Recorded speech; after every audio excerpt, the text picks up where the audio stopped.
This speech is about festivities in 2012, specifically about the Diamond Jubilee and the Golden Gate Bridge. The Golden Gate Bridge. This year, 2012, is certainly a year for major events and celebrations. The Olympic Games are due to take place in London this summer, and of course, we have also just celebrated Queen Elizabeth's Diamond Jubilee. These were the celebrations marking 60 years of her reign, a task she has undertaken with great dignity and poise. Millions of people around the world enjoyed this very British of celebrations. The vast armada that sailed down the Thames, the fireworks, the smaller local pageants, the concerts. It was a 3-day celebration in fine British tradition, complete with incessant downpour, even though I'm not quite so sure that the Queen enjoyed some of the more recent pop stars very much at the concerts, such as will.i.am or Lady Gaga. But it was all very good on feel-good factor, a truly uplifting event. Another important birthday was also celebrated across the Atlantic this year. The Golden Gate Bridge was 75 years old in May. It was originally built to boost the local economy. The only way to cross the San Francisco Bay was by ferry, and this was very slow. Building the bridge was thought to be impossible at the time.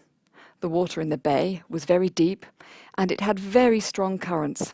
But above all, the bridge had to be over 2.5 kilometers long.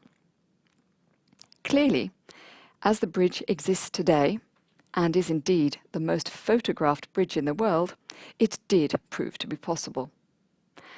When it was built, it was the longest suspension bridge in the world. Suspension bridges are very common these days. We've all seen them.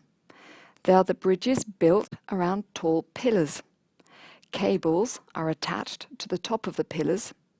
The road sections are then hung from these pillars by the cables. They're suspended. This is a very clever and useful way of building bridges because it allows them to have a certain amount of flexibility.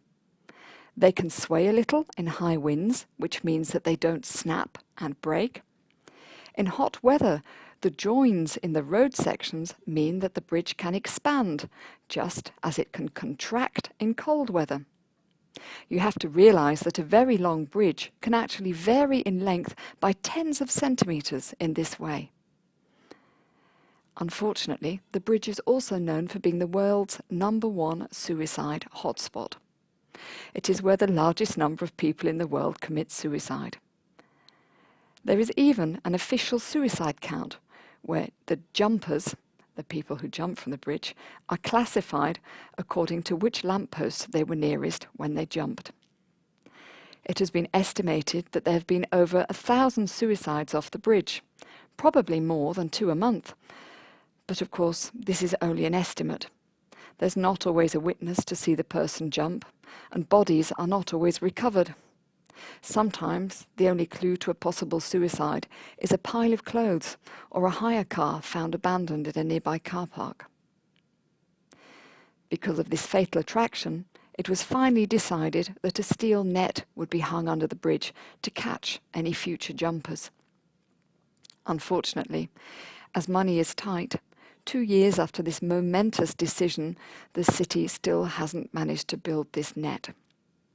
So, despite this rather sad story, it's nice to know that private sponsors could certainly be persuaded to pay for the birthday party to mark the 75-year celebration, but not to spend their money on something that could actually save lives.